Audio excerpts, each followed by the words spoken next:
أشهد أن لا إله إلا الله وحده لا شريك له وأشهد أن محمدا عبده ورسوله اللهم صل وسلم على نبينا محمد وعلى آله وصحبه أجمعين يا أيها الذين آمنوا اتقوا الله حق تقاته ولا تموتن إلا وأنتم مسلمون أما بعد فإن أصدق الحديث كتاب الله وخير الهدي هدي محمد صلى الله عليه وعلى آله وسلم وشر الأمور محدثاتها وكل محدثة بدعة وكل بدعة ضلالة وكل ضلالة في النار. Jamaah sekalian rahimani wa rahmakumullahu taala, alhamdulillah Allah Subhanahu wa taala dengan segenap karunia dan taufik yang Dia berikan kepada kita menghadirkan kita dalam majlis yang mubarak ini untuk kita mengkaji tentang diri pribadi Rasulullah sallallahu alaihi wa alihi wasallam, yaitu membaca kitab Imam At-Tirmidzi rahimahullahu taala Asy-Syama'il Al-Muhammadiyah yang kita ambil syarahnya dari kitab Syarhu Syama'ilin Nabi sallallahu alaihi wa alihi wasallam milik Syekh Abdul Razzaq bin Abdul Muhsin Al-Badr hafizahullahu taala, di mana kita di pagi hari ini sampai pada pasal yang ke-8, yaitu babu maja'a fi libasi Rasulillah sallallahu alaihi wa alihi wasallam, bab riwayat yang datang tentang pakaian Rasulullah sallallahu alaihi wa alihi wasallam. Berkata mu'alif di sini, yakni Syekh Abdul Razzaq hafizahullahu taala, hadhi tarjamatu liyubayyina ma yata'allaqu bilibasin Nabi sallallahu alaihi wa alihi wasallam. Jadi tema ini untuk menjelaskan apa yang berkaitan dengan pakaian Nabi sallallahu alaihi wasallam min haitsi sifatuhu, dari sisi sifat beliau, wa anwa'uhu, dan macam-macamnya, wa alwanuhu, dan warna-warnanya, wa nahwu dzalika mimma yata'allaqu bi, dan yang semacamnya dari perkara yang berkaitan dengan pakaian Nabi sallallahu alaihi wasallam. Jadi nanti kita akan baca hadis-hadis yang berkaitan dengan apa yang dipakai oleh Nabi, warnanya seperti apa, ya macamnya apa, sifatnya bagaimana, itu nanti akan kita bahas, atau yang dibahas melalui hadis-hadis yang dibawakan oleh Imam At-Tirmidzi rahimahullahu taala. Wa yanbaghi an yu'lama, dan selayaknya untuk diketahui, annal asla fil libasi al ibahatu, bahwasanya hukum asal di dalam pakaian itu mubah. Hukum asal berpakaian itu mubah. Pakaian apa saja, modelnya gimana saja, ya, warnanya apa saja, maka hukum asalnya adalah al ibahah, mubah. Pakaian apapun mubah. Laki-laki misalkan dia pakai pakaian dalang, boleh? Boleh, mubah. Sementing kan syaratnya menutup aurat. Belangkonan, boleh, mubah kan begitunya. Yang penting adalah hukum asalnya adalah ibahah, mubah. Kemudian nanti akan ada syaratnya yang lain. Ada syarat yang dipenuhi. Yang pertama adalah menutup aurat. Yang kedua, bukan pakaian syuhrah. Syuhrah itu apa? Nyece dari kaumnya. Kaumnya pakai pakaian apa? Oh, nyece dewi. Ya, itu namanya syuhrah. Yang berikutnya adalah tidak israf berlebih-lebihan, dan juga memakainya tidak dalam keadaan sombong. Nanti akan kita jelaskan. Fa inna lil insani an yalbasa ma syaa min thiyabi, maka sungguhnya boleh bagi manusia untuk mengenakan pakaian apa saja yang dia kehendaki. Mutajanniban ma ja'an nahyu anhu fi syariah, seraya menjauhi larangan yang dilarang oleh syariat. Jadi hukum asalnya dia boleh pakai pakaian yang mana saja yang dia suka boleh, tapi harus menjauhi segala perkara yang dilarang oleh syariat. Yang kalau syariat melarangnya maka tidak boleh memakainya. Kalau tidak ada datang larangan dalam syariat maka boleh-boleh saja, tidak masalah. Walihada sahha an nabiyina Oleh karena inilah telah sahih dari Nabi kita Muhammad sallallahu alaihi wasallam maqal, beliau bersabda, kulu washrabu walbasu watasaddaqu. Makanlah kalian, minumlah kalian, berpakaianlah kalian, bersedekahlah kalian, min ghairi israfin wala makhilah, tanpa israf berlebih-lebihan dan juga tanpa sombong-sombongan. Makan minum sak karepe sing dipangan, sing penting halal, kemudian tidak israf berlebih-lebihan. Ngopi boleh? Boleh. Ojo sak gelas 1.000, itu namanya israf. Betul? Ada? Itu israf namanya. 7.000 ngono wis oleh, wis enak wis kan gitu ya. 1.000 93 nih gaya apa kan begitu. Nah, ini namanya israf. Ya, itu sudah berlebih-lebihan. Sama sekali rahmani rahmakumullahu taala ya. Makan, minum tapi jangan berlebih-lebihan. Ya, kalau sudah harga yang seperti itu kan napa jenenge? Ya, sudah berlebih-lebihan. Sama sekali rahmani rahmakumullahu taala. Dan itu nanti akan ditanya oleh Allah Subhanahu wa taala. Wong sing enggak berlebih-lebihan aja ditanya, apalagi yang berlebih-lebihan. Nabi Shallallahu alaihi wasallam pernah keluar bersama dengan Abu Bakar dan Umar dalam keadaan lapar, lalu dijamu oleh salah seorang di antara para sahabat, dikasih minum, dikasih kurma basah, kurma kering, kurma mampu, dimakan kenyang. Lalu Nabi sallallahu alaihi wasallam bersabda,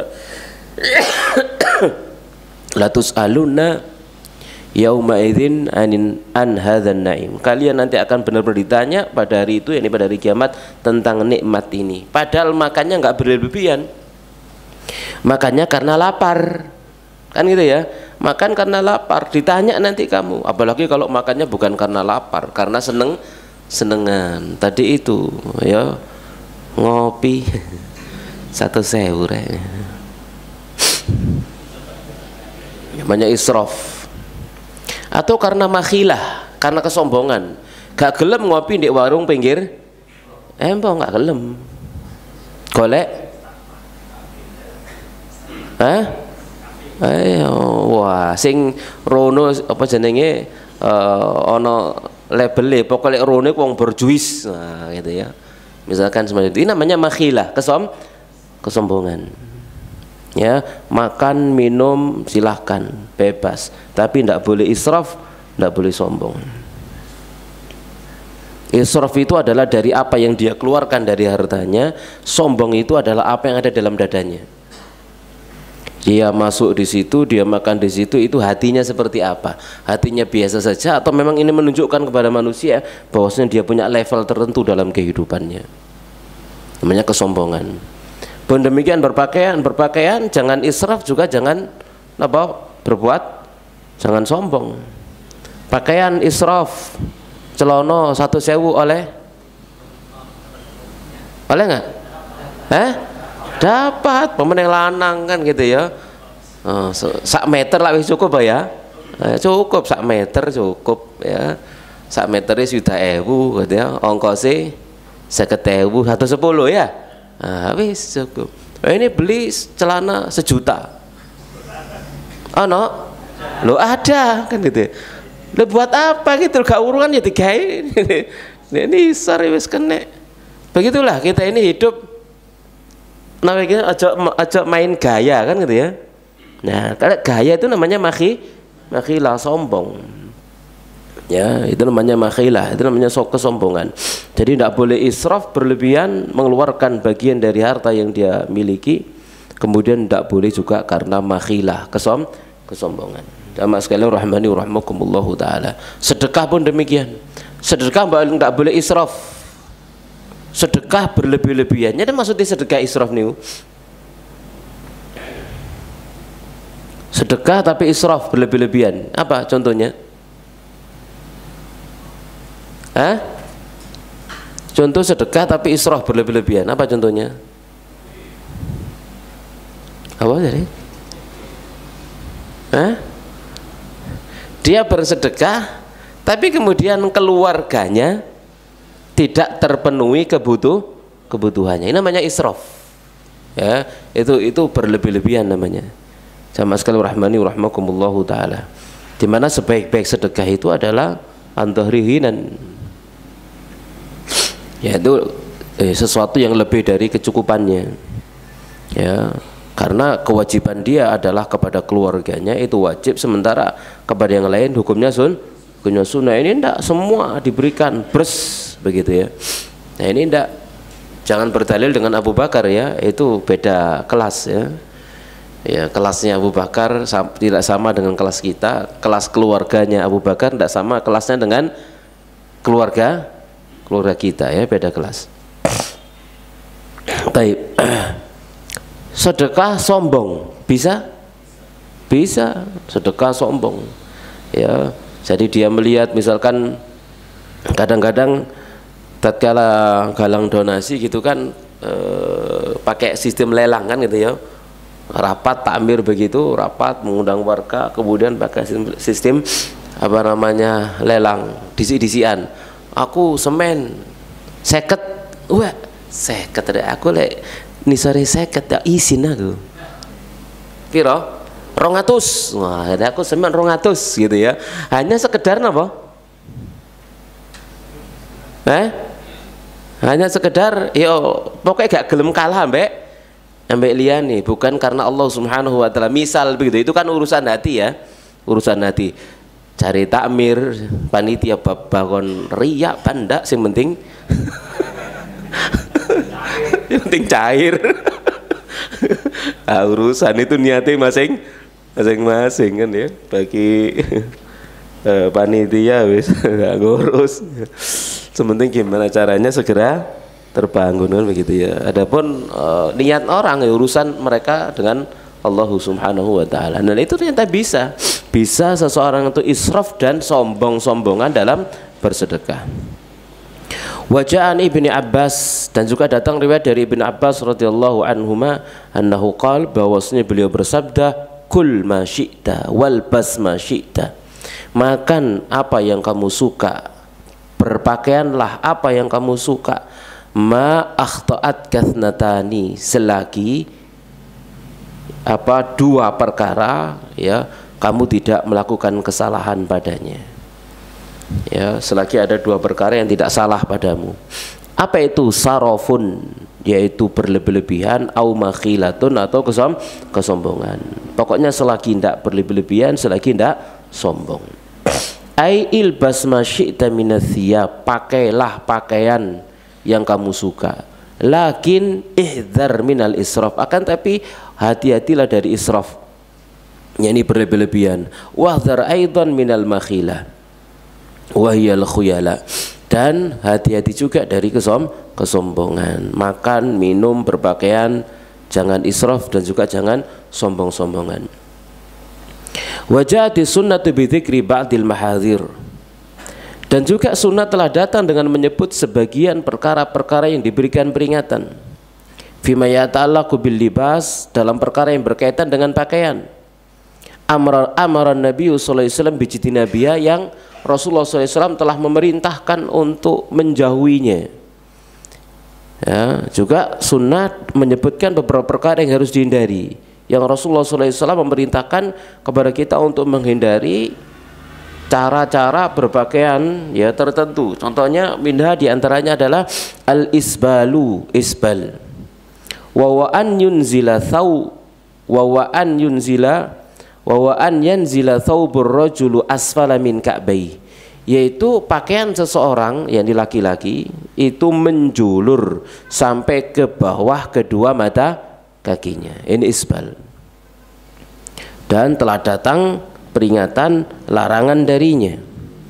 Faqad jaa fi hadza wa'idun fi ahaditsa katsiratin. Dan tentang masalah isbal ini telah datang ancaman dalam banyak hadis. Walihada addahu jama'atun min ahlil ilm, oleh karena itulah sekelompok ulama menghitung isbal ini fil kabair, dalam dosa-dosa besar. Seperti Imam Zahabi menyebutkan dalam kitabnya Al-Kabair, ya, masuk isbal dosa besar.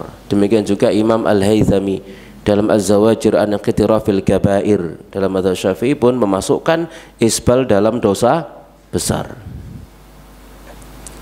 Wa mimma jaa fihi, dan termasuk perkara yang datang tentangnya, minal wa'idi berupa ancaman mathabata fi sahih Muslim, apa yang telah valid dalam sahih Muslim, anna Nabiya sallallahu alaihi wasallam qala, bahwa Nabi sallallahu alaihi wasallam bersabda, thalathatun la yukallimuhumullahu yaumal qiyamah. 3 golongan orang yang Allah tidak akan ngajak bicara mereka pada hari kiamat, yaitu ngajak bicara dengan bicara rahmat maksudnya. Bukan tidak ajak bicara sama sekali, tidak diajak bicara dengan pembicaraan rahmat. Karena setiap manusia kan ditanya sama Allah Subhanahu wa taala. Setiap manusia kan akan dihisab. Ya. Nabi bersabda, la tazulu qadama 'abdin min indi rabbi hatta yus'ala an arba. Tidak akan beranjak kedua kaki seorang hamba dari sisi Rabbnya hingga dia ditanya tentang 4 perkara, gitu ya. Menunjukkan bahwasanya setiap hamba akan ditanya, namanya ditanya itu diajak bicara. Namun di sini ancaman ini menyebutkan la yukallimuhumullahu yaumal qiyamah, Allah tidak akan ngajak bicara kepada dia pada hari kiamat. Maksudnya tidak diajak bicara dengan pembicaraan rahmat. Artinya apa? Tatkala dia dihisab, hisabnya bukan hisab rahmat. Ya, hisabnya adalah hisab murka. Menunjukkan bahwasanya nanti tatkala dia dihisab tidak ditutup dengan tirai yang menutupi antara dia dengan Allah Subhanahu wa taala. Berbeda dengan orang mukmin, gitu ya, yang dikehendaki oleh Allah Subhanahu wa taala, tatkala dia dihisab maka Allah pasang tirai sehingga hisab itu, pembicaraan antara Allah dengan hambanya, tidak diketahui oleh seorang pun. Yang Allah Subhanahu wa taala berfirman, fa'alta kada wa kada fi yaumi kada wa kada, kamu dulu telah melakukan demikian dan demikian pada hari demikian dan demikian. Maka hamba tadi akan mengatakan na'am, na'am, na'am, ya semuanya. Lalu Allah berfirman, qad satartu laka fid dunya wa aghfiru laka al-yaum. Dulu di dunia kau tutupi dosamu, sekarang dosamu tak ampuni. Nah, ini namanya diajak bicara dengan apa? Rahmat. Ujung-ujungnya dirahmati oleh Allah Subhanahu wa taala. Namun tidak dengan mereka yang dosanya itu didebat oleh Allah Subhanahu wa taala. Dulu kamu melakukan demikian, demikian dan demikian, kenapa? Nah, misalkan ditanya kenapa, ditanya alasannya dan seterusnya macam-macam begitu. Wah, ini alamat binasa. Dan itu diketahui oleh seluruh makhluk akan melihat dan mengetahui apa yang ditanyakan oleh Allah dan apa jawaban orang tersebut. Nah, itu yang dimaksud di sini, la yukallimuhumullahu yaumal qiyamah, Allah tidak akan ngajak bicara kepada mereka pada hari kiamat, yaitu kalamar rahmah, ucapan pembicaraan rahmat. Jadi benar-benar murka kepada dia.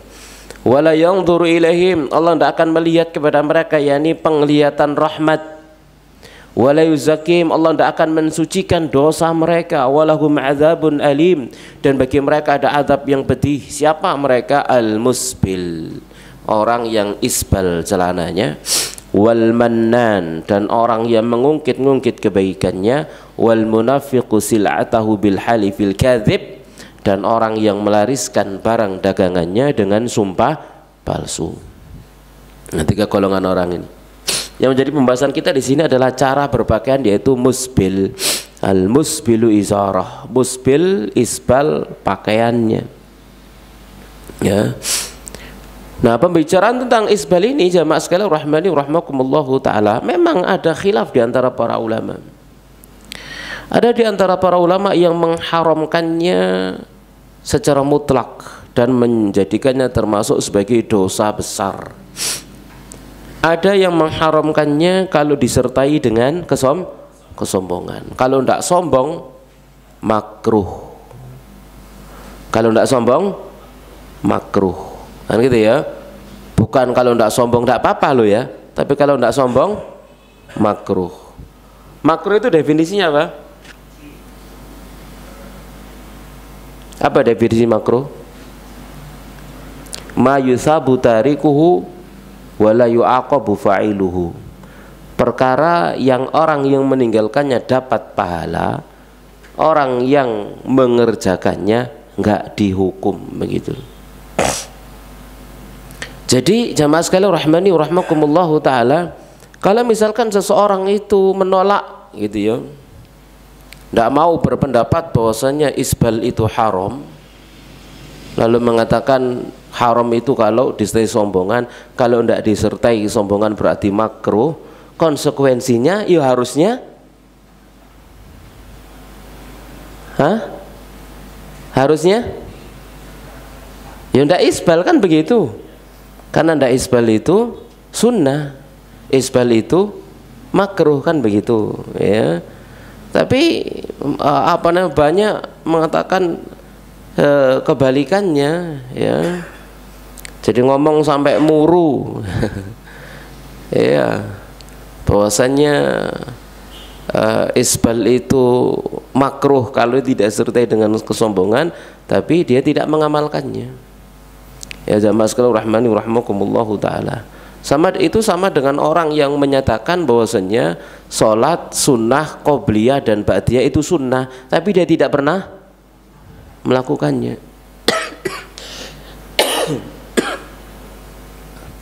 Baik.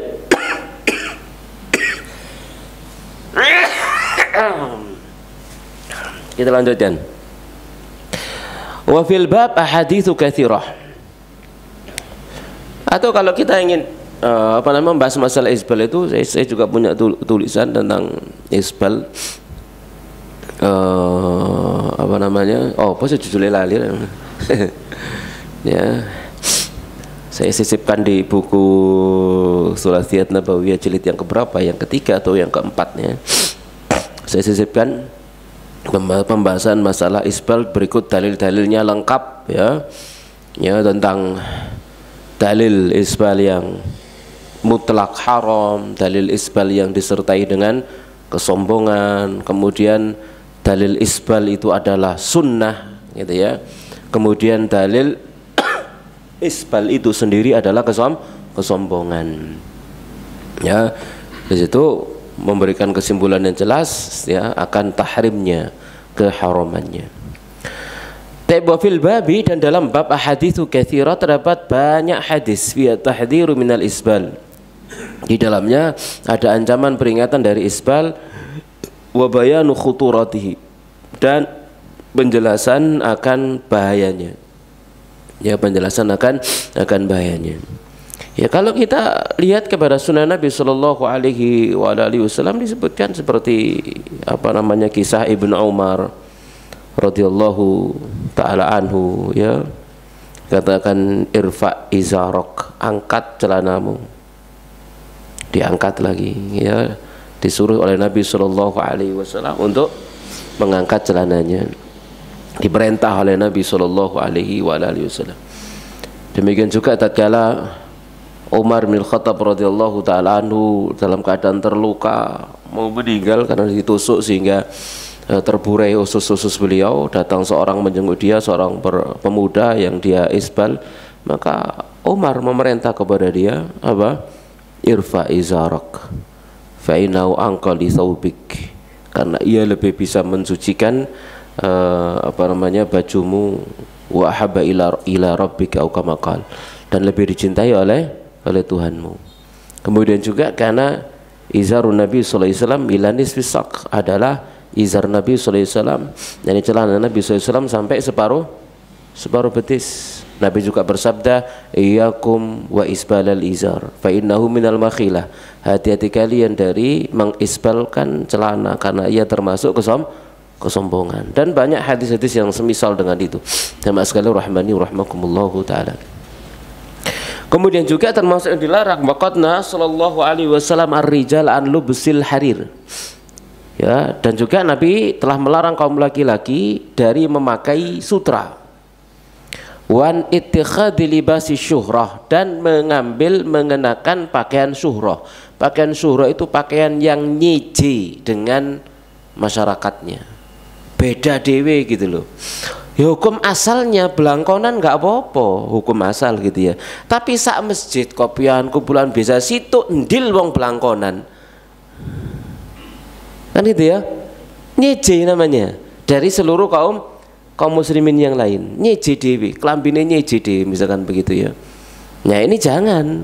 Kenapa nanti manusia itu akan niteni wong iki itu biasanya pakai seperti ini. Jangan suka nyeje dengan kaum muslimin. Apa yang biasa dipakai oleh kaum muslimin selagi tidak bertentangan dengan syariat, maka kita dianjurkan untuk menyamai mereka, sama dengan mereka. Ya, jangan nyeje. Ya, nyeje itu bisa masuk dalam kriteria syuhrah. Terlebih lagi memang seseorang itu ingin memakainya biar nyeje dewe. Nah ini ya syuhrah gitu ya. Jadi niatnya itu memang pengen nyeje, beda dengan yang lain. Aku harus beda dengan yang tidak boleh sama begitu ya.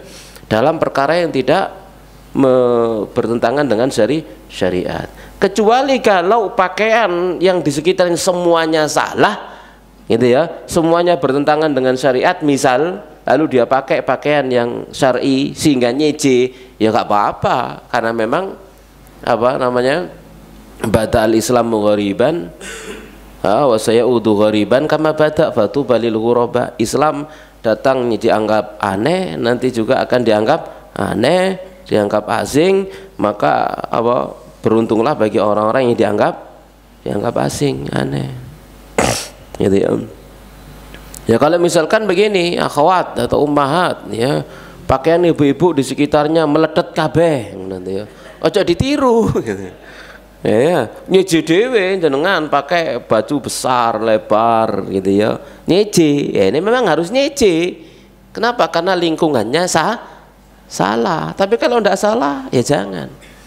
Contoh misalkan masuk masjid semuanya pakai mukena putih. Sama ojo nyeji dewe pakai mukena ireng. Nah, contohnya jangan beda. Maka waduh ini masjid kabeh putih-putih misalkan begitu ya pakai putih begitu.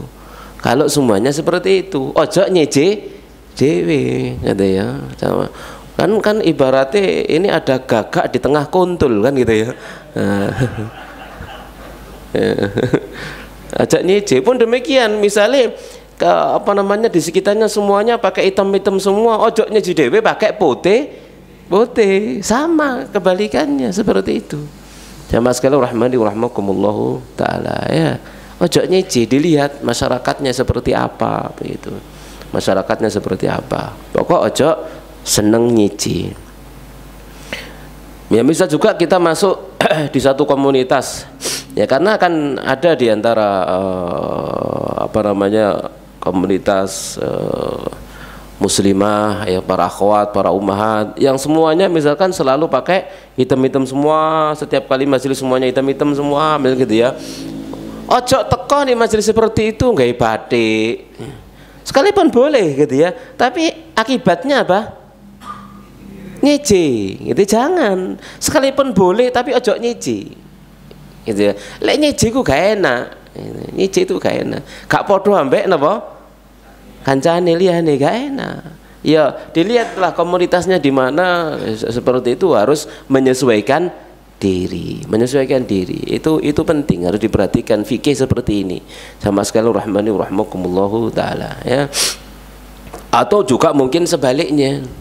Sebaliknya mungkin kita akan mendapati masuk dalam komunitas ummahat atau akhwat yang lain di satu daerah tertentu yang masyarakat sekitarnya itu masih alergi dengan hitam-hitam. Betul? Alergi dengan hitam-hitam misalkan begitu ya. Maka ya jangan pakai pakaian yang biasa dipakai oleh kaum muslimah di sana, begitu ya.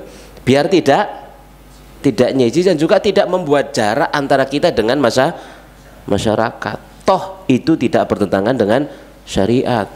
Ya, pakai yang berwarna inilah, berwarna itu dan sebagainya ya.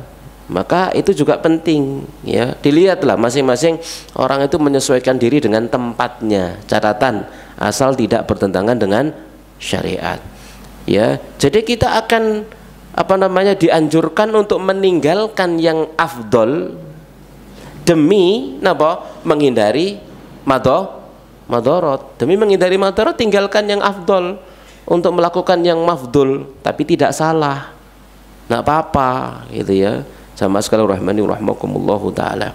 Jadi ojo nyiji ya, ojo nyiji.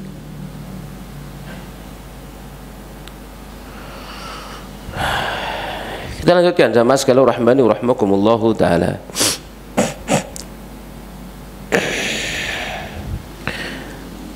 Jadi wa an ittikhadhi libasi syuhrah, dari meninggal dan mengambil pakaian syuhrah. Apa pakaian syuhrah? Wa huwa an yalbasal insanu libasan, yaitu manusia mengenakan pakaian yutamayyazu bihi baina ahli baladi, yang berbeda nyeje dewe dari penduduk negerinya. Jangan sesuaikan dengan apa?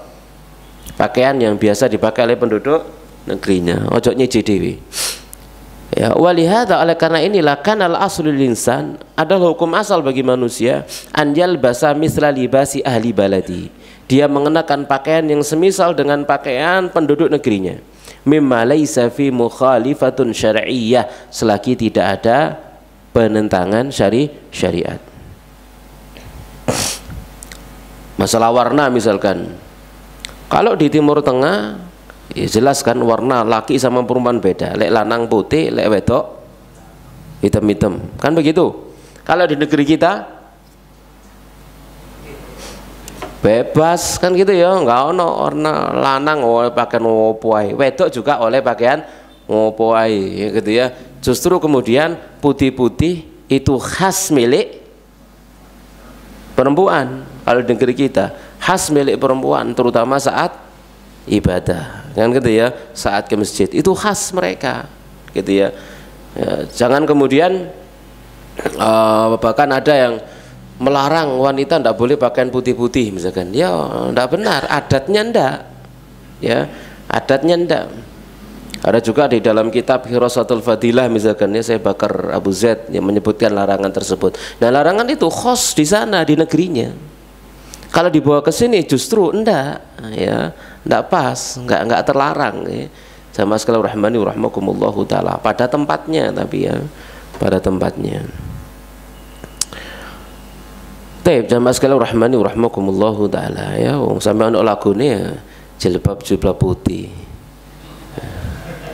Ya, ya itu negeri kita, ya, itu negeri kita. Jadi sesuai dengan uruf, ya, sesuai dengan uruf, ya. Taib, jamaah sekalian rahmani rahmakumullahu taala. Kita lanjutkan. Fa inna wajtanibuha, kalau kemudian ditemukan wa amma idza wujidatil mukhalafah, adapun jika ditemukan perkara yang menyelisih syar'i, fa inna wajtanibuha, maka menjauhinya. Wa mimma jaa bihi an-nahyu fi amri libas, dan termasuk perkara yang datang perintah larangan, ya larangan dari perkara pakaian adalah qauluhu, sabda beliau sallallahu alaihi wasallam, man tasyabbah biqaumin fa minhum, siapa yang menyerupai suatu kaum maka dia termasuk golongan mereka. Pakaian khusus milik orang kafir tidak boleh dipakai. Dandanan jilbab, misalkan perempuan jilbaban model biarawati, nggak oleh. Ya paham ya? Ya, jadi dia berjilbab model jilbab biarawati, nggak boleh, gitu ya. Biarawati ada yang jilbaban nggak? Ada, nggak boleh. Ya, nggak boleh model jilbaban seperti mereka, nggak boleh, gitu ya. Itu khusus khos milik mereka. Pakaian pendeta misalkan jenengan pakai baju koko mirip banget ambek pendeta, nggak boleh, gitu ya. Apa diapakno ngene mirip ono teki nek ngene ngene ya. Ya Allah, marono ceramah ngene gitu ya. Ya, nggak boleh. Kenapa? Man tasyabba biqaumin fahuwa minhum, siapa menyerupai suatu kaum maka dia termasuk golongan mereka. Ini ya. Sama sekali rahmani rahmakumullahu taala, ya. Atau pakai baju khusus milik napa jenenge pendeta kuil tertentu, wah ini tidak boleh, ya, tidak boleh, gitu ya. Saya pernah melihat di siaran, saya lupa di mana gitu ya, orang yang sudah mu'allaf, tapi dia selalu berpakaian kayak pakaiannya biarawan, kemana-mana, lalu masuk masjid ya sholat, tapi pakai pakaian seperti itu, ya tidak boleh, gitu ya. Itu namanya tasyabbuh bil kufar, menyerupai orang kafir, nggak boleh. Kalau sudah dia berislam, maka dia harus mengenakan pakaiannya orang Islam yang berlaku di negerinya. Ya, jangan memakai pakaian khusus milik agamanya yang lalu. Ya, nanti ada biarawan masuk masjid, nggak boleh.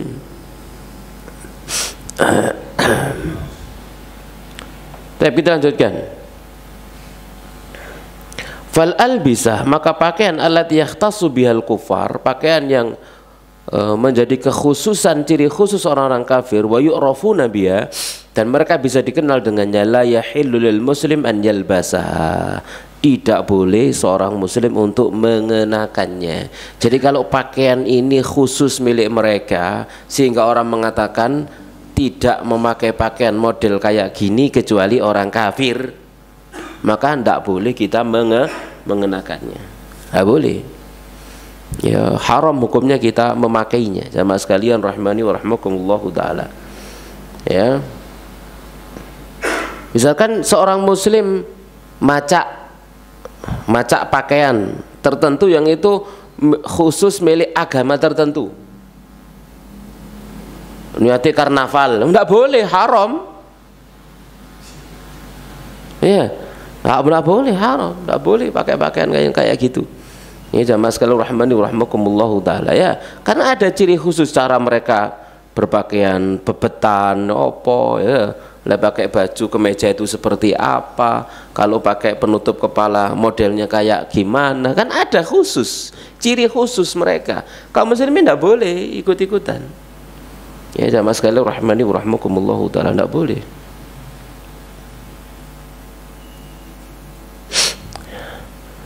Ya kayak terjadi satu kampung, masalah kampung itu mayoritasnya kaum muslimin, tapi begitu mengadakan karnaval, masuk dari Mahabharata kabeh. Haula wala quwata illa billah. Hah? Pawai karnaval Mahabharata kabeh. Lah Mahabharata itu agama apa coba? Kan begitu. Ya walah luar biasa ini, ya. Ya, itu namanya kejahilan, itu namanya. Tidak ngerti antara wala dan barok. Siapa yang harus diwalai, siapa yang dibarok. Ya, mungkin dengan alasan budaya atau macam-macam, ya tidak boleh. Ya, kita ini seorang muslim. Kita memang benar kita adalah warga negara Indonesia. Kita ini ada di NKRI, harga mati. Iya, tapi tetap saya seorang muslim. Kan gitu. Muslimnya ini nggak ada ditawar. Muslimnya ini tidak boleh ditawar. Tidak boleh kemudian kita mengorbankan keislaman kita, keyakinan kita, gitu ya, hanya sekedar demi budaya, enggak, gitu ya. Yang akan kita tegakkan adalah budaya Muslim, begitu harusnya. Sama sekali rahmani wa rahmakumullahu taala. Ya. Baik, untuk negara kita juga menjamin kebebasan tiap-tiap penduduk agama untuk menjalankan agama dan kepercayaan masing-masing, kan gitu ya. Pasal 29 ayat 2 biyen di sekolah kan ngono biyen. Ya, pelajaran P4 biyen kan gitu ya. Yang menangis lagi gak ono penataran P4 ya. Baik.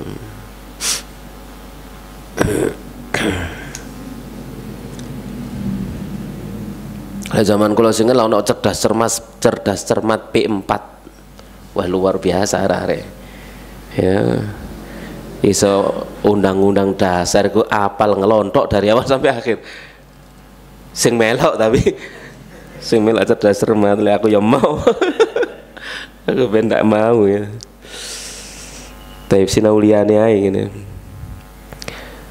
Tapi jamaah sekalian rahmani wa rahmakumullahu taala. Kita lanjutkan sekarang hadis nomor 54. Kita masuk dalam kitab Imam At-Tirmidzi. Hadis nomor 54, haddatsan Muhammad ibnu Humaidin Ar-Razi. qala haddatsana al-Fadl ibnu Musa wa Abu Tumailah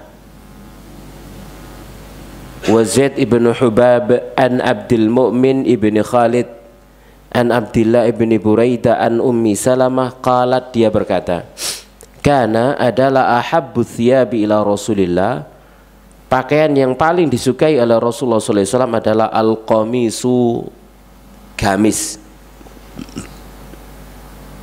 Pakaian disukai oleh Rasulullah sallallahu alaihi wasallam al-qamisu, gamis. Al-qamisu, gamis, kata Syekh Abdul Razak, huwa thawbul ma'ruf, adalah pakaian yang dikenal, alladzi lahu kumman, yang dia memiliki dua lengan, kayak begini, dua lengan, tadkhulu fihi mal yadan, ya, punya lengan, dua lengan baju yang masuk di dalamnya kedua tangan, walahu jaybun yadkhulu fihi al-unuq, dan dia punya lubang yang di dalamnya masuk kepala.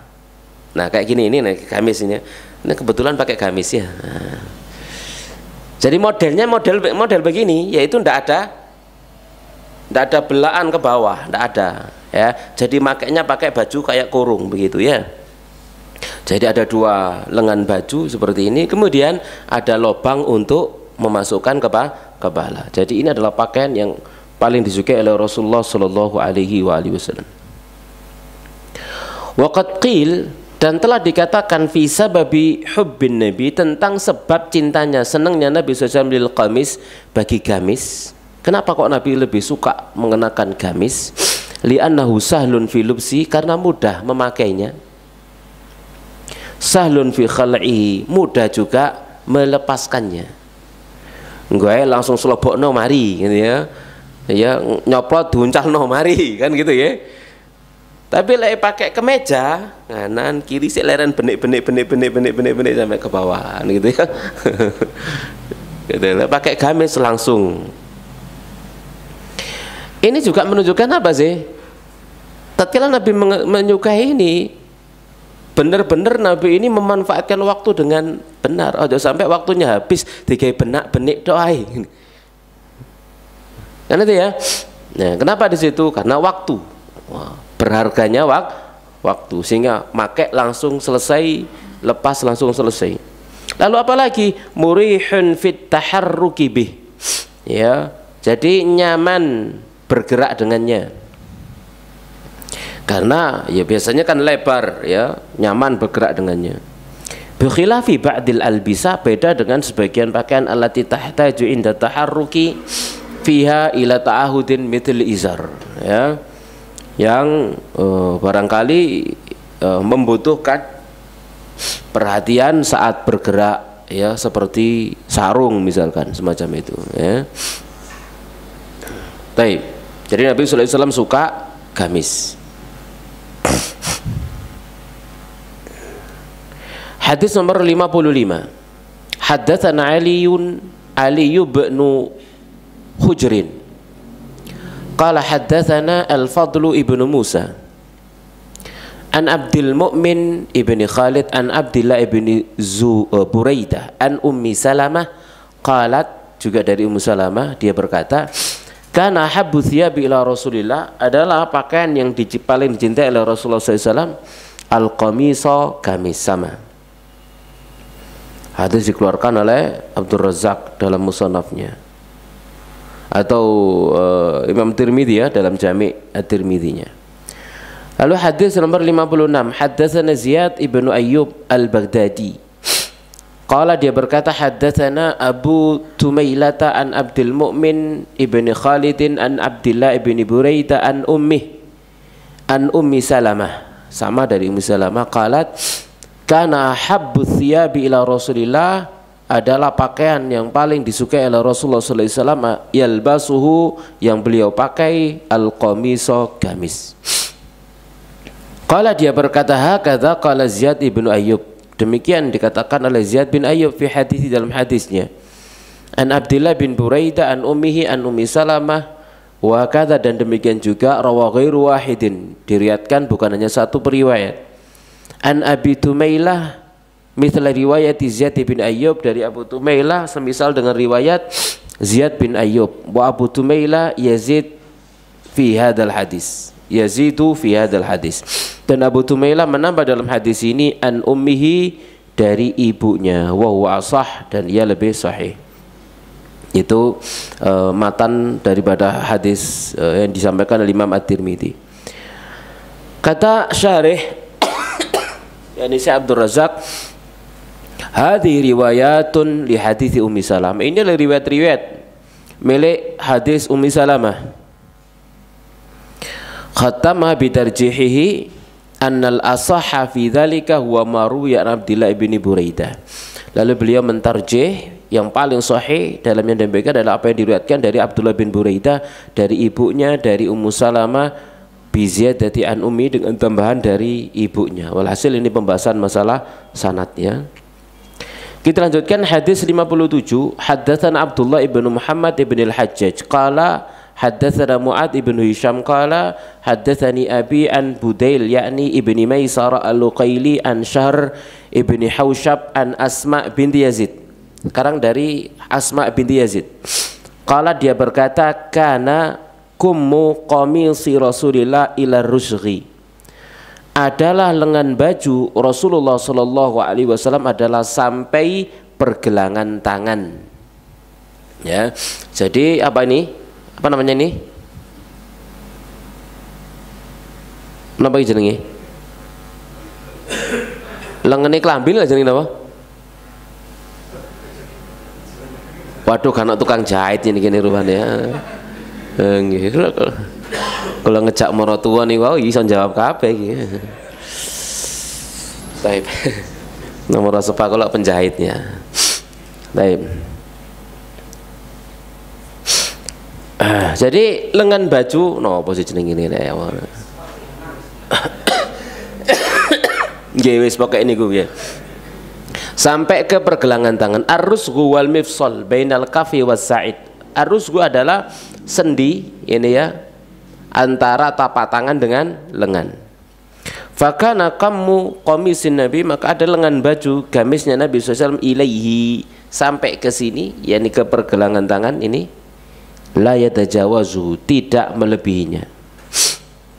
Ya, maka perhatikan lengan-lengan baju kita itu ya. Kalau pengen ngikuti sunnah Nabi Sallallahu Alaihi Wasallam, tidak sampai ke sini, ya, nggak sampai, tapi dipotong sampai pas ke sini, ya. Atau mungkin sebagai solusi dikasih manset, ini manset ini, ini sehingga dikai benik, tidak iso melampaui apa? Pergelangan, ya, terikat di sini, misalkan macam ini, ya. Jadi tidak sampai melewatinya.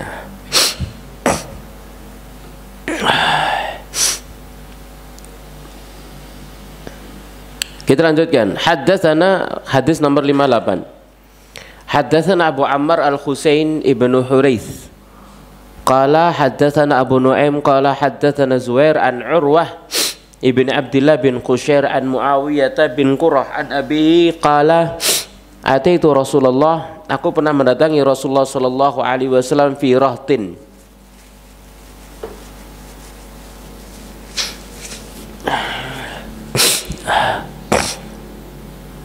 Rahat itu adalah jumlah manusia antara 3 sampai 10.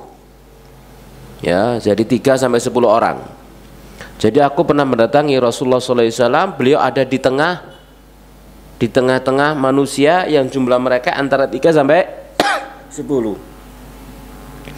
Min Muzainata, dari Muzainah, inubayi'ahu, untuk kami membaiat beliau. Wa inna qamisahu, dan sesungguhnya gamis beliau lamutlaqun, itu apa jenenge, beledeh. Ngeten nggih, beledeh. Tapi ingat, duduk sunnah yang beledeh loh nggih. Mari maca hadis ini, wah beledeh. Wa inna qamisahu mutlaq, dan sungguh gamisnya beliau lamutlaqun, ai bener-bener beledeh. Apa beledeh? Apa mutlaq itu? Ai kala zirru qamisi mutlaq, yakni kancing gamis beliau itu beledeh, nggak dikancingkan. Qala, maka dia berkata, fadakhaltu yadi fi jaybi qamisi, maka saya masukkan tangan saya di lubang kerah beliau sallallahu alaihi wasallam. Famasastul khatam, lalu saya bisa menyentuh khatam. Khatam yaitu tanda kenabian di pundak Nabi sallallahu alaihi wasallam. Baik, qauluhu, kata Syekh Abdul Razzaq, sabda perkataan dia, proifiratin min muzainah linubayyah ar-rahtu minal qaum huwa ma baina thalatha ila al-asra. Tadi sudah saya sampaikan. Yang dikatakan rahat itu adalah kaum yang jumlah mereka antara 3 sampai 10. Jadi Nabi ada di tengah manusia yang jumlah mereka antara 3 sampai 10 orang. Wa inna qamisahu la mutlaqun au qala zirru qamisi mutlaq, ai zirru qamisi yakni kancing gamis beliau sallallahu alaihi wasallam ghairi mughlaq, tidak tertutup, meledeh.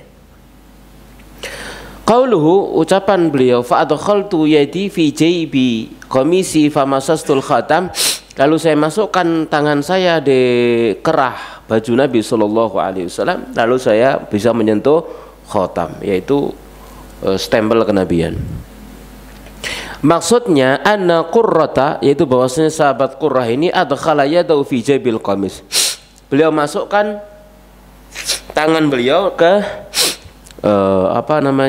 kerah lubang gamisnya Nabi. Wa huwa maudhi'u idkhali ra'si, yaitu tempat masuknya kepala, minal qamisi, dari gamis. Wa qad sabaqa dzikru ma yata'allaqu bil khatam fi babi, dan telah berlalu penyebutan tanda kenabian Nabi pada babnya. Dulu sudah ya. Nah, faidah di sini ighlaqu zirril qamis wal asl. Nah, ini jangan salah paham. Jadi ngancingkan kancing gamis itu asal. Jangan mengambil kesimpulan oh berarti sunnah lek gamisan beledeh. Sebagaimana Nabi sallallahu alaihi wasallam terlihat apa? Beledeh. Tidak dikancingkan apa nih? Kancing gamisnya. Wa idza kana hunaka hajah, jadi hukum asalnya adalah ya namanya saja ada kancingnya, ya berarti fungsinya dikancingkan. Kalau memang sunnah yang beledeh, nggak usah dipasang kancing, kan gitu ya. Lawang Nabi ono kancingnya tapi ini beledeh, berarti yang beledeh itu ada hajah, ada keperluan, duduk sunnah yang beledeh, gitu ya. Wa idza kana hunaka hajah, maka jika di sana ada hajat li itlaqihi utlaq, untuk membukanya maka dibuka ya. Kalau memang ada hajat dibeledeh. Wa qulu ba'din nas yatasannan bi itlaqi, dan keberadaan sebagian manusia menganggap sunnah beledeh gamis gitu ya. Sebagian orang yang zahiri ini begitu ya, maca hadis langsung wah sunnah yang beledeh gamis, akhirnya gamisnya pada dibeledeh kabeh gitu ya. Nah, pamer kekuruan. Fahadha la yu'raf lahu dalilun wadih, maka ini enggak dikenal satu dalil pun yang jelas ala masru'iyati, atas disyariatkannya. Wadal hadithu, dan hadis ini la yadul ala dhalik, tidak menunjukkan akan disunahkannya beledeh gamis. La min qaribin wa la min ba'id, tidak dari jarak dekat, tidak juga dari jarak jauh. Li'annahu la yu'lam, dikarenakan tidak diketahui hal fathuhu, apakah bukanya Nabi napa kancing gamisnya itu ta'abbudan wa tasannunan, karena peribadatan dan penyunahan, au annahu fatahahu li ghardin minal aghrad, atau beliau membukanya, membeledehnya begitu ya, karena satu tujuan dari beberapa tujuan. Bisa jadi imma li syiddati harrin, karena saking panasnya akhirnya beledeh ongkop sampai dingin ini kan gitu ya, panas. Au li hararatin fi sadr, atau ongkep ya, dadanya panas ongkep akhirnya dibeledeh. Au ma asbah dzalik, atau yang semisal dengannya. Bal alladzi yaghlibu 'ala dzan, bahkan yang mendominasi ya persangkaan kuatnya, annahu lam yaf'alhu tasannunan, bahwasanya beliau tidak melakukannya karena sebagai sebuah anjuran, sama sekali enggak, bukan sunnah. Li'annahu law kana hadza minas sunnah, seandainya beledeh itu termasuk sunnah, lam yuj'al zirru aslan, tidak akan dipasang kancing. Ngapain begitu ya? Sunnah yang beledeh kok digawe kancing, nggak usah dikancing gitu ya. Fama faidatu idza kana la yuzar, ya lalu apa faidahnya kalau tidak dikancingkan? Nggak usah kancing kalau begitu, ya beledeh aja. Jelas ya. Jadi Nabi SAW pakai gamis gitu ya. Gamisnya ada namanya kancingnya gitu ya, dikancingkan hukum asalnya. Kemudian kalau ada keperluan ya karena panas maka dibeledeh, dibuka. Kita lanjut. Hadis nomor 59. Haddatsana Abdu bin Humaid qala haddatsana Muhammad bin al-Fadl qala haddatsana Hammad bin Salamah an Habib bin Syahid anil Hasani an Anas ibn Malik anna Nabiya sallallahu alaihi wasallam kharat, Nabi pernah keluar wa huwa yattaki'u ala Usamah ibn Zaidin. Beliau pernah keluar sambil bersandaran atau bertumpu kepada Usamah bin Zaid. Alaihi, pada beliau ada thawbun qitri. Thawbun qitri yaitu pakaian yang terbuat dari kain katun yang ada warna merahnya, bergaris-garis merah. Qad tashawwaha bihi, dan Nabi telah mengenakannya di pundak beliau. Fasalla bihim, lalu kemudian Nabi sholat mengimami mereka. Qala Abdu bin Humaid qala Muhammad bin al-Fadl sa'alani Yahya ibn Ma'in an hadzal hadis. Yahya bin Ma'in menanyaiku tentang hadis ini. Awwala ma jalasa ilayya, pertama kali dia duduk kepada saya.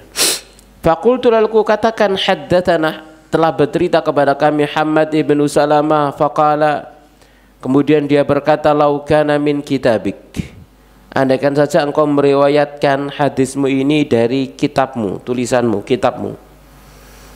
Jadi dia datang untuk menerima, bertanya tentang riwayat ini. Lalu Yahya bin Ma'in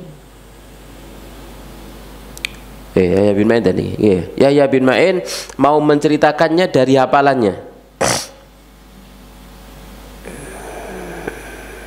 Lalu saya tadi bukannya bin Ma'in ya, Muhammad bin al-Fadl ya, mau menceritakan hadis ini dari hafalannya. Lalu Yahya bin Ma'in, andaikan saja Anda membacakannya dari kitab Anda. Faqumtu, lalu aku pun berdiri, li ukhrija kitabi, untuk mengambil kitabku. Ya, kemudian Muhammad bin Fadl mau mengambil kitabnya. Lalu dicegah lagi sama Yahya bin Ma'in. Faqabatu ala thawbi, dia pun menahan baju saya. Tsumaqal, lalu dia berkata, amlihi alayya, diktikan sekarang kepada saya pakai hafalan. Fa inni akhafu alla alqa, karena aku khawatir tidak bisa ketemu. Jangan-jangan aku masuk rumah belum sempat ngambil kitab, belum sempat bicara mati, aku gak krungu hadis akhirnya. Jangan tunda wis, jangan ambil kitab dulu, sekarang bacakan dulu. Lalu fa'amlaituhu alaih, lalu aku pun diktikan hadis ini dari hafalanku. Tsumma akhrajtu kitabi, lalu aku keluarkan kitabku. Faqara'tu alaihi, aku bacakan kepadanya. Jadi dia dapat riwayat dari Muhammad bin Fadl, satu dengan hafalan dikte, satu dengan dibacakan ke kitab. Yang menunjukkan bagaimana perhatian para salaf. Satu hadis saja gitu ribetnya gitu ya. Nggak kayak kita ya, masya Allah ini sak mene, tapi akhirnya nggak iso maca ini.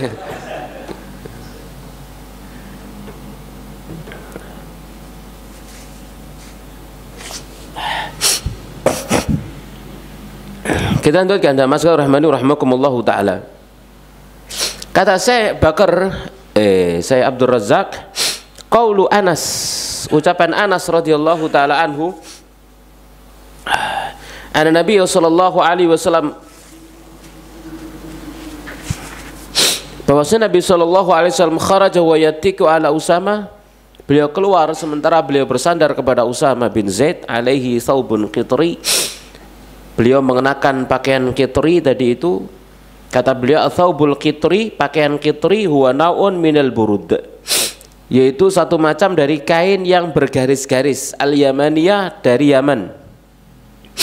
La khututun muqallamah, dia memiliki garis-garis. Jadi garis-garis ya, muqallamah ya, ini yang ditulis, yang ditonun, atau kalau di negeri kita dibatik kan itu ya. Nah, ini bukan garis, dibuat garis-garis. Qauluhu, perkataan dia, qad tawashshaha bihi ay wada'a ala atiqihi, beliau mengenakannya di atas pundaknya, ditaruh di pundak. Fa shalla bihim, lalu beliau salat dengan mereka, ay imaman, sebagai imam. Jadi Nabi sallallahu alaihi wasallam mengenakan apa? Pakaian ya yang bergaris-garis ya, bergaris-garis merah atau motifnya adalah motif garis-garis berwarna merah ya, ada putihnya, ada hitamnya, ada merahnya, kan khas Yaman napa, hitam sama merah, jadi ada garis-garis hitam sama merah. Qauluhu, sabda beliau atau perkataan perawi, wa qala Abdu bin Humaid qala Muhammad bin al-Fadli sa'alani Yahya ibn Ma'in an hadzal hadits awwala ma jalasa ilayya faqultu haddatsana Hammad ibn Salamah faqala law kana min kitabik, yani arada an yasuqal isnad min hifdhihi.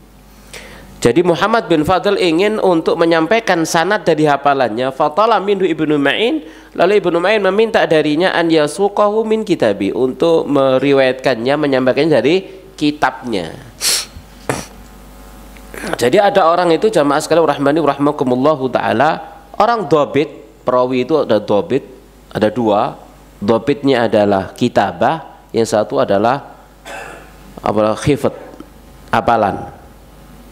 Ya, ada yang dobitnya hafalan, ada yang dobitnya tulisan. Maka dilihat di sini, gitu ya. Kalau orang itu dobitnya tulisan, dia menyampaikan dari hafalan bisa lemah, karena bisa keliru. Tapi kalau dia membacakan sanadnya dari baca kitabnya, maka kuat, namanya kitab.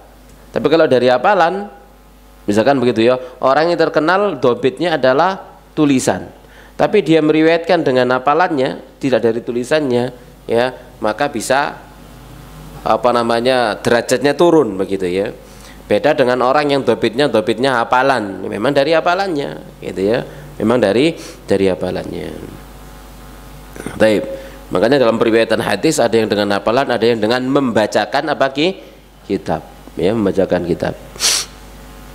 Qauluhu, perkataan beliau, faqumtu li ukhrija kitabi, maka aku pun berdiri untuk mengeluarkan kitabku, ai binaan ala talabi, berdasarkan permintaan dia, faqabadha ala thawbi, lalu Ibnu Ma'in menarik bajuku, summa qala amlihi alayya, lalu dia berkata, diktikan hadis itu kepada saya. Qala min hifdzik, ai min hifdzika, yakni dari hafalanmu. Fa ini akhafu alla alqa, karena aku khawatir tidak bisa ketemu kamu. Min syiddatil hirsi wa riayatil waqti, karena saking semangatnya, antusiasnya dalam mencari hadis dan saking perhatian dengan waktu, sehingga kalau masuk rumah ngambil buku ya oleh urip, malah orang cukup buku meromati, kehilangan aku hadis, tidak iso nggak dapat hadis. Wis dari apalan dulu, kok dicek dari kitab. Ya, krungu dhisik saiki pokoke, engko dicek dari kitab. Wal khauf min khusulil qawati awil awaiq, ya, karena khawatir dari terjadinya pemutus atau dari bencana. Qala fa amlaitu alai, lalu aku pun mendiktikan kepada dia, tsumma akhrajtu kitabi, lalu aku keluarkan kitabku, faqara'tu alai, lalu aku bacakan kepada dia dari kitab. Amlahu alai min hifdzi awwalan, yaitu dia mendiktikan kepada dia hadisnya, ya, dari hafalannya, pertamanya tsumma dzaba wa ahdaral kitab, lalu dia pergi lalu menghadirkan kitab, fa amlahu alaihi min kitabihi marratan ukhra, lalu mendiktinya dari bacaannya dari kitabnya sekali lagi.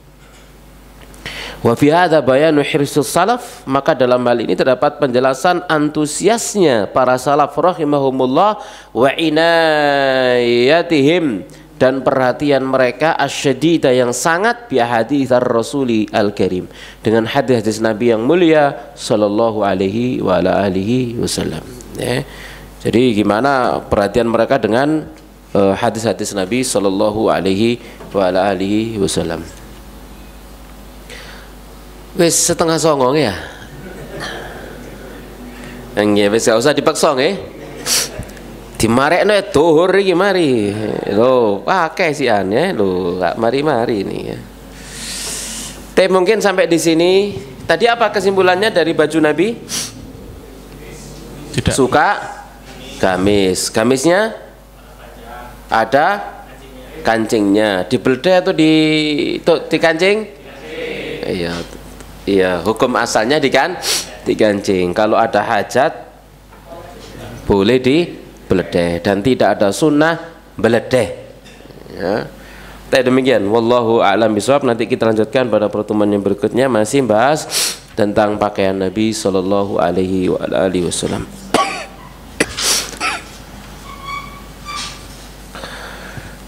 Ada pertanyaan kira-kira? Ada, Ustaz. Oke, fadhal. Kami persilakan pertanyaan dari WA, Ustaz. Ya. Apakah hukum asal cadar bagi muslimah? Yang kedua, berdosakah bila muslimah tidak bercadar sementara lingkungan kerjanya melibatkan ikhwan?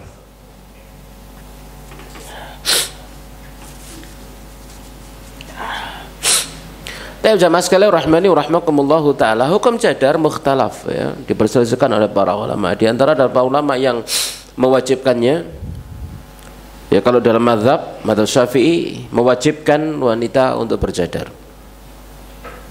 Ya, kalau kita baca dalam kitab-kitab kuning, kitab fikih, kita akan dapati hal yang demikian. Ya, Ustadz Firanda juga menulis tentang apa jenenge cadar dalam mazhab Syafi'i. Ya. Kemudian juga kita juga punya tulisan tentang itu ya, cadar dalam mazhab Imam Syafi'i ya. Ya silakan dilihat di www.attabiin.com ya. Itu silakan di sana cari cadar ya, di website ya, website saya. Sana kita bahas tentang masalah hukum cadar. Dalam mazhab Syafi'i hukumnya adalah wajib. Di antara para ulama yang lain mengatakan itu adalah sunnah. Tidak sampai kepada wajib. Ya, seperti Syekh Albani rahimahullah menyatakan hukumnya sunnah, tidak wajib. Ulama Hijaz menyatakan hukumnya wajib, tidak sunnah. Ya, jadi walhasil itu masalah mukhtalaf. Nah, tergantung sekarang. Ya, akhwat ini ngikut pendapat yang mana, wajib atau sunnah? Kalau dia mengikuti pendapat yang wajib, ya namanya saja wajib. Menurut pendapat dia namanya wajib itu napa? Mayuthabu fa'ilu wa yu'aqabu tariku, orang yang melakukannya dapat pahala, meninggalkannya berdosa. Kalau dia menganggapnya wajib, ya maka wajib bagi dia untuk bercadar. Tidak boleh dia tampakkan wajahnya kepada laki-laki asing yang bukan mahramnya. Kalau dia beranggapan itu wajib, maka dia berdosa. Kalau beranggapan itu adalah sunnah, maka kewajibannya adalah ghadul basar, menundukkan pandangan. Kaum laki-laki pun demikian, menundukkan pandangan kepada wanita yang tidak bercadar. Jangan mengatakan salah nggak bercadar. Salah, ya salah matamu. Ya, wong dikongkon ghadul basar kok malah lirak-lirik kan gitu ya. Ya, jadi disuruh untuk ghadul basar. Ya. Sama sekali rahmani wa rahmakumullahu ta'ala. Sekalipun sunnah ya, maka wanita pun demikian berupaya dan berusaha untuk menyembunyikan kecantikannya dari laki-laki asing bukan mahramnya. Seperti Bunda Aisyah radhiyallahu ta'ala anha. Beliau mencontohkan demikian. Saat wanita itu berihram, haram memakai cadar, harus membuka wajahnya. Tapi kalau papasan dengan laki-laki maka ditutup dengan jilbabnya. Kan itu ya, ditutup dengan jilbabnya, wajahnya. Tidak boleh pakai, tapi kalau papasan dengan laki-laki maka ditutup dengan jilbabnya, ya. Nah, seperti itu. Jadi mas sekalian rahmani wa rahmakumullah taala. Nah, wallahu a'lam bishawab. Pertanyaan berikutnya Ustaz, bagaimana dengan pakaian pengantin yang cenderung israf, boleh apa tidak? Pakaian pengantin yang cenderung israf,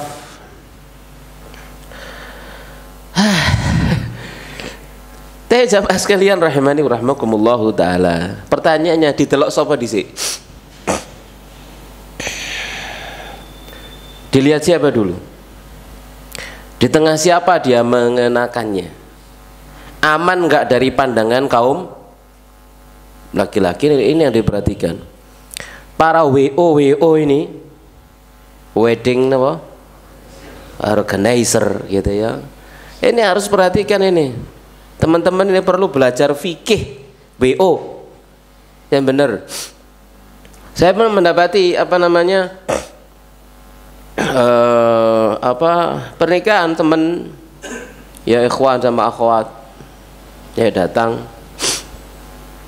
wis bener gitu ya, mantan perempuannya nggak didatangkan, wis bener nemburi kono, wis bener misalnya akad nikah hanya antara wali dengan laki-laki, wis bener. Ada nomor tanda tangan kudune lek sing lanang sing rono nang sing wedok no nang sing wedok ditokno mlaku dengan pakaian ya cadaran ya cadaran, tapi namanya jadi manten ya, berias apa ndak? Berias liwat wis re didelok kayak wong lanang mesti ngelirik. Lalu maju nang bojone ning ngarep kono, ya wis sing ngene cekrek. Waduh, arek-arek iki ngene ya. Ini kurang paham, masih belum paham gimana hal yang demikian boleh atau tidak boleh, halal atau haram dan seterusnya ya. Ya mas sekalian rahmani wa rahmakumullahu taala. Jadi kalau khusus di area perempuan misalkan begitu ya, anjene napa dadi manten kan gitu ya. Ya itu sesuatu yang uruf lah, ma'ruf jenenge manten itu pakaiane siji timbang yang lain gitu ya. Tapi jangan di hadapan sinten? Laki-laki asing yang bukan mahramnya, itu jadi tabarruj. Jadi apa? Tabarruj itu apa sih? Berhias berlebih-lebihan di hadapan atau keluar untuk laki-laki asing yang bukan mahramnya. Tapi kalau sesama perempuan ditutup tabarruj, pamer opo coba kan gitu ya. Padha duwene kan gitu ya. Ya, kalau kepada sesama perempuan itu pun diperhatikan. Ya, tatkala menghadiri manten seperti itu, kaum ibu-ibu, para ummahat, para akhwat, ojo ngambil foto. Jangan, gatel banget lo tangannya kadek mutu barang itu ya. Kenapa? Karena itu sampean simpen, nanti didelok bojo sampean di omah itu. Kadang-kadang karena bojo ini buka-buka, wih ayo dibayar. Lah ya apa coba? Ya pengen jenenge membandingkan antara sampean sing manten lawas sampai sing manten anyar. Ya. Jangan begitu ya. Sama sekalian rahmani rahmakumullahu taala ya. Allah a'lam ya. Jadi dilihat siapa dulu ya. Kalau steril hanya memang murni asli di tengah-tengah kaum perempuan, ya secara uruf itu hal yang biasa, wajar, namanya dadi manten. Tapi steril ya, dan juga dipesan tidak boleh ada yang moto dan sebagainya, karena sudah moto keluar dilihat oleh orang jadi tabarut namanya ya, jadi tabarut. Apabila perlu, kalau itu khusus untuk manten perempuan itu ditulisi no kamera, atau dibuat tempat penitipan HP. Wes kano ampun pokoknya ya. Karena kadang harus ditulisi loh, iso moco tak gak iso moco ya, tulisi ya, dilarang mengambil gambar dan dilarang untuk mengesernya di media sosial manapun. Dilungkas status muncul seret fotone DE. Ya, iso maca ta enggak sih? Ya. Iya, maca gak iso, status iso kan gitu. Repot deh, ya seperti itu ya.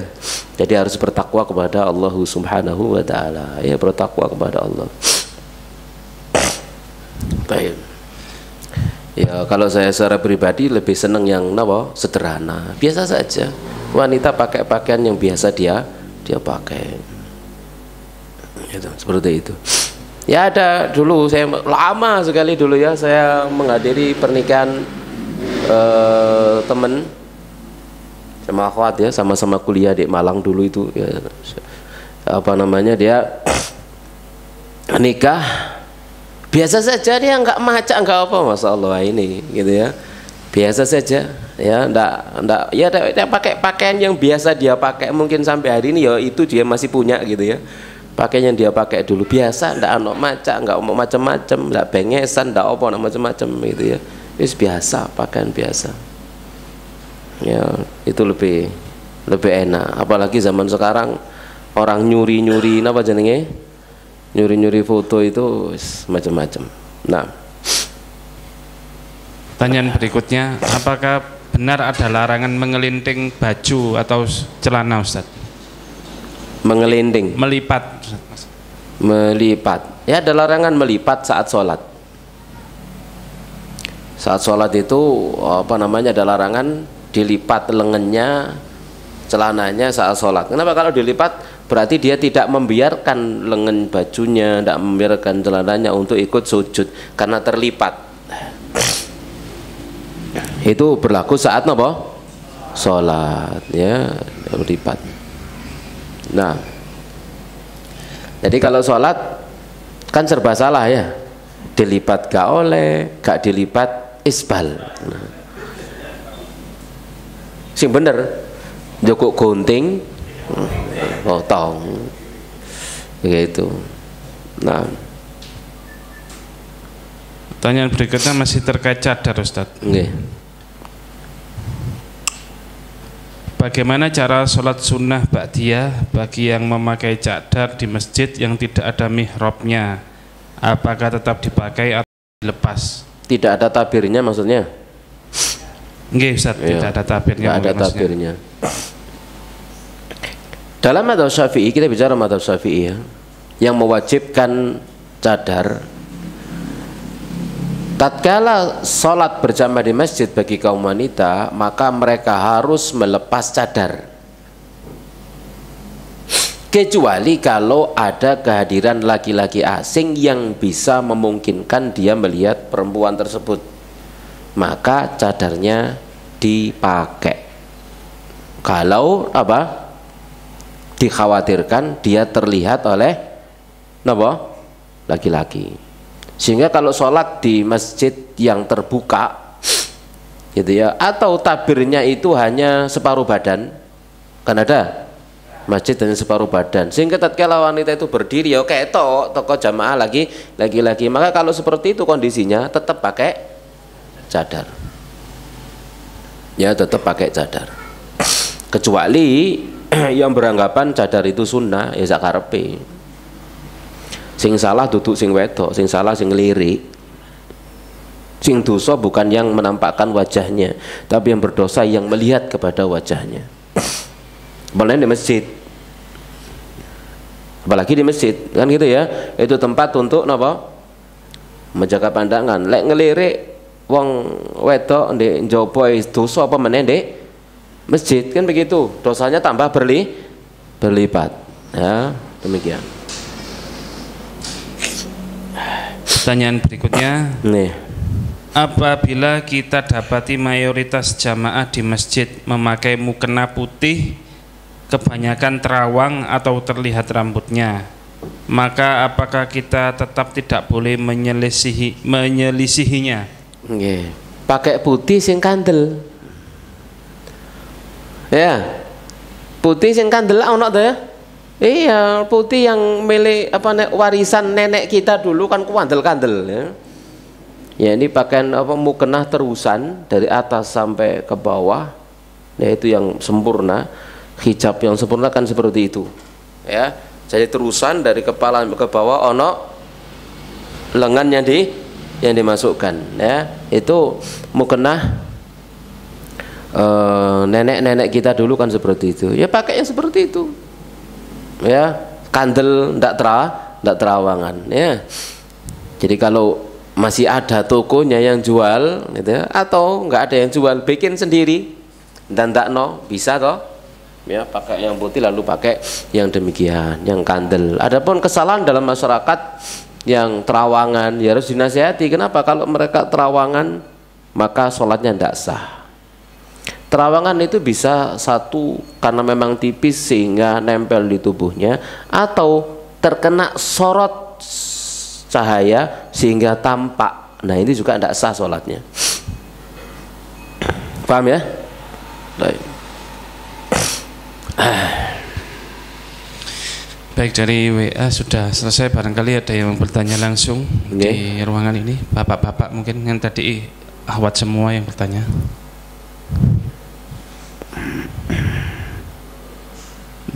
Kok enggak ada yang tanya? Sudah paham Ustaz? Paham ya, insyaallah. Wis pinter kan. Tapi demikian dan mas sekalian rahmani rahmakumullah, apa yang bisa kita bahas kita lanjutkan insyaallah pada pertemuan yang akan datang biidznillah. Semoga bermanfaat. Kita akhiri wa sallallahu ala nabiyina Muhammadin wa ala alihi wa sahbihi ajma'in. Subhanakallahumma bihamdik asyhadu an la ilaha illa anta astaghfiruka wa atubu ilaik. Assalamualaikum warahmatullahi wabarakatuh.